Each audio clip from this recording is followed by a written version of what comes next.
الحمد لله رب العالمين والعاقبة للمتقين ولا عدوان إلا على الظالمين وأشهد أن لا إله إلا الله وحده لا شريك له ولي الصالحين وأشهد أن محمدا عبده ورسوله وصفيه من خلقه وخليله سيد الأولين والآخرين اللهم صل عليه وعلى آله وصحبه ومن اتبعهم بإحسان إلى يوم الدين أما بعد.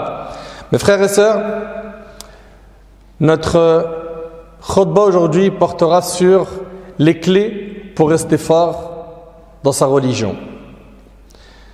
Beaucoup de gens, malheureusement, ont connu le chemin de la vérité, puis un jour ils ont dévié.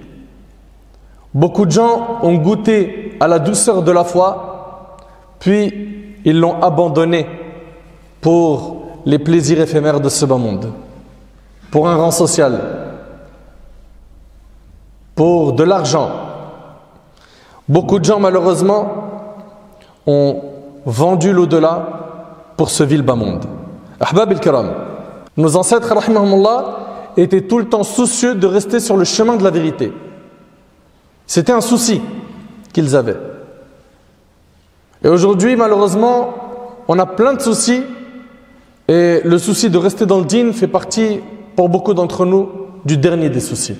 Pour rester fort dans la religion, Ahbab al-Kiram, sans dévier, rentrons rapidement dans le vif du sujet. Premièrement, il faut être véridique dans la recherche de la vérité. Toi qui cherches à rester sur le droit chemin, premièrement, sache qu'il faut que tu sois véridique dans quoi? Dans le fait de chercher la vérité. Véridique, tu ne fais pas ça pour plaire aux gens. Tu ne fais pas ça pour une réputation que tu veux avoir. Qu'on dise de toi, machallah, regarde comment elle est devenue pieuse, regarde comment il est devenu pieux. Non, tu fais ça parce que tu sais que ton âme a besoin de se connecter au dîn d'Allah. Donc, être véridique dans la recherche de vérité et aussi mettre en pratique les versets univoques qui sont la base du livre d'Allah et ne pas chercher à mettre l'accent sur les versets à équivoque. Allah tabarak wa ta'ala dans sourate Al-Imran a dit: c'est lui qui a fait descendre sur toi le livre. Il s'y trouve des versets sans équivoque qui sont la base du livre et d'autres versets qui peuvent prêter à d'interprétations diverses. Les gens donc qui ont au cœur une inclinaison vers l'égarement mettent l'accent sur les versets à équivoque, cherchant la dissension en essayant de leur trouver une interprétation alors que nul n'en connaît l'interprétation à part Allah. Mais ceux qui sont bien enracinés dans la science disent: nous y croyons, tout est de la part de notre Seigneur. Mais seuls les doués d'intelligence s'en rappellent: Seigneur, ne laisse pas dévier nos cœurs après que tu nous aies guidés et accorde-nous ta miséricorde, c'est toi certes le grand donateur. Ahbab al-Kiram, premièrement, c'est de chercher la vérité en étant sincère, d'être véridique dans sa recherche de vérité, de mettre en pratique le dîn d'Allah. Toi qui cherches à rester sur le droit chemin, à rester ferme, voilà la première clé. Deuxièmement, pour rester fort dans la religion d'Allah sans dévier, il faut multiplier les du'as. Surtout dans notre période où on vit des troubles, des fitan, des tentations qui sont, comme vous le savez, d'une grande ampleur, où des gens malheureusement se retrouvent croyants le matin et non croyants le soir. Ils vendent leur religion rapidement. Il y a trop de gens qui changent. On en a vu trop autour de nous, malheureusement. Baisser les bras ou même abandonner le dîn. Enfin, multiplie les invocations et demande à Allah de te raffermir sur sa religion. Car alhamdulillah, aujourd'hui, tu m'écoutes, tu es là à la mosquée, tu fais des efforts pour Allah, mais tu n'as pas de garantie de rester sur ce chemin.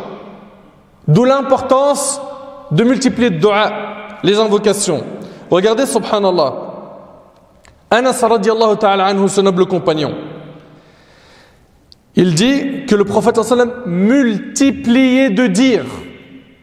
On parle de qui? De notre modèle, notre exemple. Rasulullah sallallahu alayhi wa sallam. Il multiplie de dire quoi? Ya muqallib al-qulub, thabbit qalbi ala dinik. Ô toi qui fais retourner les cœurs, raffermis mon cœur sur ta religion. Ça, c'était une invocation que le prophète sallam il faisait beaucoup. alors qu'il est ma'soum, il est infaillible, alayhi salatu wassalam. Qu'en est-il de notre cas? Nous qui sommes faibles. Il multiplie de dire, ô toi qui raffermis les cœurs, raffermis mon cœur sur ta religion. Et là, Anas il dit, ô messager d'Allah, nous avons cru en toi. Et en ce avec quoi tu es venu? As-tu peur pour nous? Regardez la question, as-tu peur pour nous? Le prophète sallam a dit oui. Les cœurs sont entre deux des doigts d'Allah. Il les fait changer d'état comme il veut, rapporter par Tirmidhi. Allahu Akbar. Allahumma thabbitna ala al-haqq ya Rabb. Allahumma amitna ala la ilaha illallah. Wahshurna alayha ya Rabb. Mes frères et sœurs, si notre bien-aimé alayhi salatu wassalam, qui comme vous le savez était infaillible, multiplie les du'a à Allah en lui demandant de le raffermir, mais qu'en est-il de nous? Qu'en est-il de nous? Nous devrions multiplier les invocations en recherchant le chemin de la guidée et demander à Allah subhanahu wa ta'ala de nous préserver des chemins de l'égarement.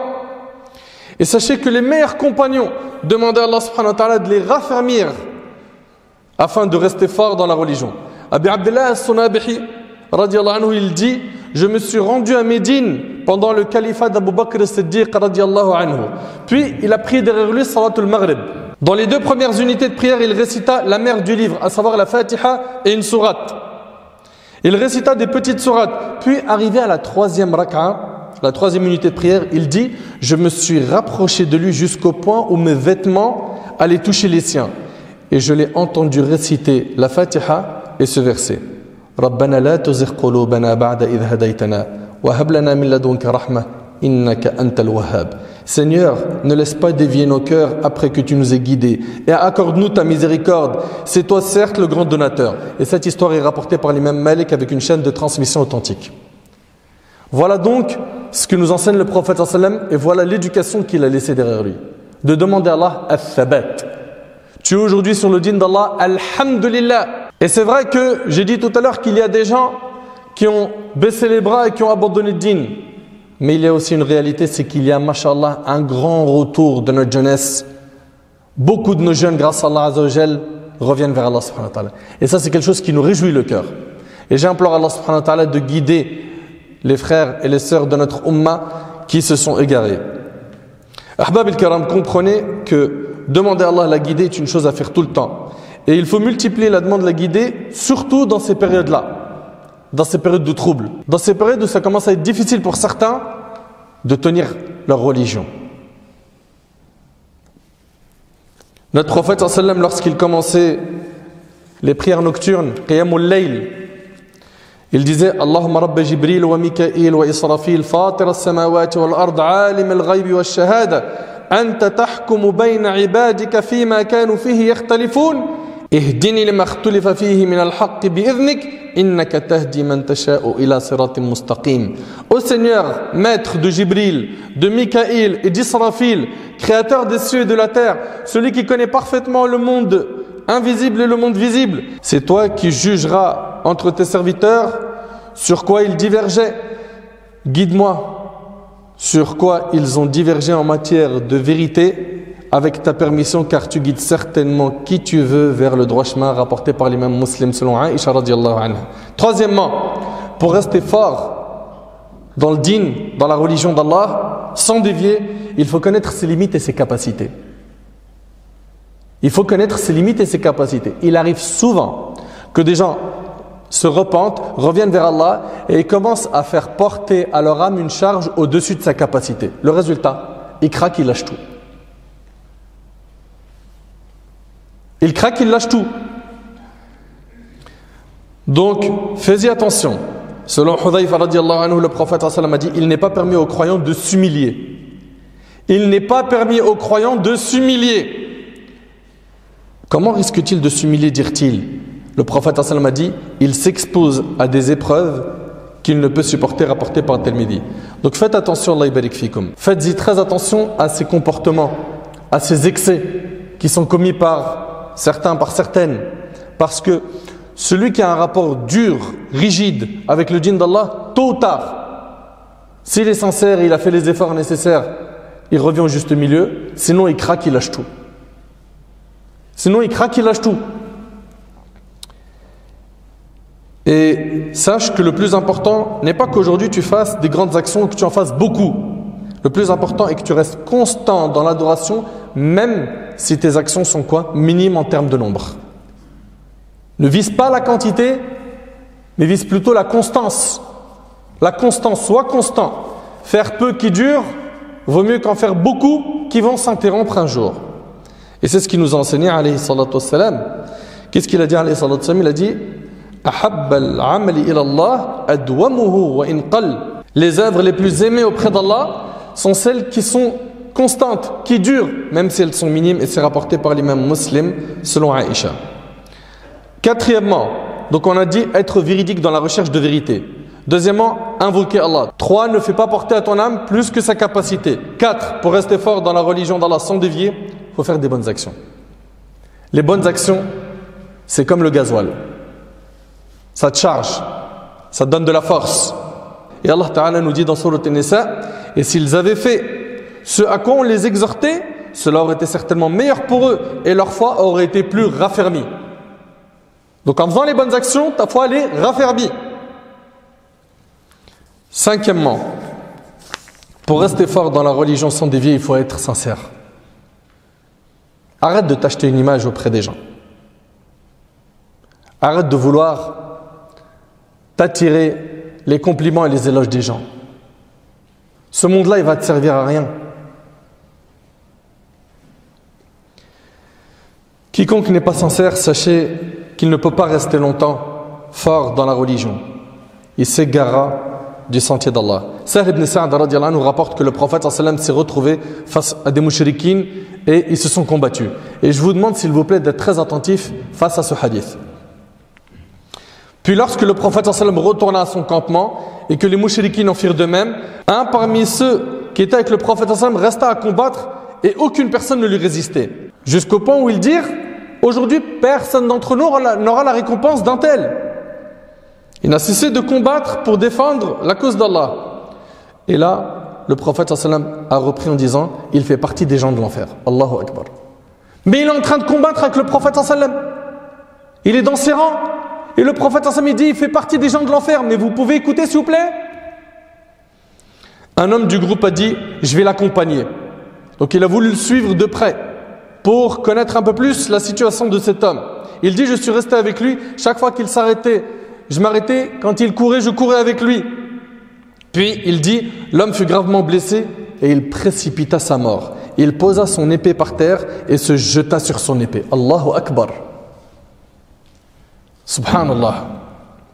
Son ami, après avoir vu cela, alla voir le prophète sallallahu alayhi wa sallam, il a dit: je témoigne que tu es le messager d'Allah. Le prophète sallallahu alayhi wa sallam lui a dit: que s'est-il passé? Il dit: l'homme que tu as évoqué depuis peu en disant qu'il fait partie des gens de l'enfer, je suis resté avec lui, il a été fortement blessé et il a précipité sa mort, il s'est jeté sur son épée. Et le prophète sallallahu alayhi wa sallam nous dit ici, dans la fin de ce hadith, et méditez bien s'il vous plaît sur cette fin. Le hadith il est rapporté par Bukhari et Muslim. Il a dit: l'homme accomplit certainement des œuvres des gens du paradis sur ce qu'il laisse apparaître aux gens alors qu'il fait partie des gens de l'enfer. De même que l'homme accomplit certainement des œuvres des gens de l'enfer sur ce qu'il laisse apparaître aux gens alors qu'il fait partie des gens du paradis. Eh bien, comprenons cette phrase qui est sur ce qu'il laisse apparaître aux yeux des gens. Ça montre en fait que l'intérieur n'était pas comme l'extérieur. Il y avait un problème de niyya, un problème de sincérité. La mauvaise intention peut donc causer notre perte ici-bas et dans l'au-delà. Sixièmement, pour rester fort dans la religion d'Allah sans dévier, il faut impérativement s'écarter des mauvaises personnes. Il faut éviter les mauvaises fréquentations. Les mauvaises fréquentations égarent du chemin d'Allah. Ils sont là pour te tenter à quoi? À faire du haram. Ils ne sont tranquilles que lorsqu'ils t'ont appelé à faire du haram et que tu l'as fait. Et Allah Ta'ala il nous a dit: Al-akhillau yawma idhin ba'duhum li ba'din adu illa al-muttaqin. Les amis ce jour-là, le jour du jugement, seront ennemis les uns des autres sauf les pieux. Ton meilleur ami aujourd'hui, s'il ne t'a pas rapproché d'Allah, ça sera ton ennemi le jour du jugement. Et le prophète sallallahu alayhi wa sallam nous a dit: l'homme prend la religion de son ami intime, que chacun prenne garde à sa fréquentation. Ahbab al-kiram, faites très attention à votre fréquentation. Même si vous avez un bagage religieux, mashallah, je connais des sourates, je connais des hadiths, je viens souvent à la mosquée, mais tu fréquentes des mauvaises personnes. Sache que ça déteint. Ça déteint. Septièmement, et c'est le dernier point, pour rester fort dans la religion sans dévier, il faut rester juste dans notre vision des gens. C'est-à-dire quoi? Ne pas exagérer dans notre comportement envers les gens et ne pas placer des gens à un degré qui ne leur appartient pas. Et ça, que ce soit des gens de science ou des gens tout simplement qui sont haut placés dans certains postes, dans des sociétés, faites-y attention car l'exagération dans notre vision des gens a mené beaucoup de gens à leur perte. Serviteurs d'Allah, les gens qui seront forts dans la religion dans ce bas monde le seront aussi dans l'au-delà. Allah tabaraka wa ta'ala dans Sourate Ibrahim a dit Allah affermit les croyants par une parole ferme dans la vie présente et dans l'au-delà, tandis qu'il égare les injustes et Allah fait ce qu'il veut. Les croyants forts dans ce bas monde seront ceux qui ne craindront rien dans l'au-delà. Les croyants forts sont ceux qui n'accordent pas d'importance à ce bas monde et qui misent tout sur l'au-delà. Frères et sœurs, si vous êtes forts dans la vie d'ici-bas, dans votre dîn, vous le serez dans votre tombe. Celui qui est fort dans son dîn, il pourra répondre aux questions facilement dans sa tombe et ce qui arrivera après ne sera que facile pour lui. Ahbab al-Kiram, Uthman ibn Affan radiyallahu anhu a dit, le prophète sallam, quand on avait fini d'enterrer le mort, il se tenait debout devant sa tombe et disait « Priez pour l'absolution de votre frère et demandez à Allah d'affermir sa langue dans ses réponses aux anges. » Car il est en train d'être questionné, c'est rapporté par Abu Daoud. Si je dois résumer cette khutbah, je dirais que pour rester fort, il faut 1. Être véridique dans la recherche de vérité. Mettre en pratique le dîn d'Allah correctement, sans négocier les ordres d'Allah. 2. Invoquer Allah en lui demandant de nous raffermir. 3. Connaître ses limites. Connaître ses limites. Ne fais pas porter à ton âme ce qui est au-dessus de sa capacité. 4. Faire des bonnes actions. 5. Être sincère dans sa pratique. 6. S'écarter des mauvaises fréquentations. 7. Rester juste dans notre vision des gens. Qu'Allah tabaraka wa ta'ala renforce notre foi et notre pratique. Et je demande à Allah tabaraka wa ta'ala de nous accorder une vie pleine de foi, pleine de spiritualité, pleine d'épanouissement. Je demande à Allah subhanahu wa ta'ala de nous accorder à tous et à toutes un raffermissement sur son dîn et de nous faire mourir sur la parole de la ilaha illallah.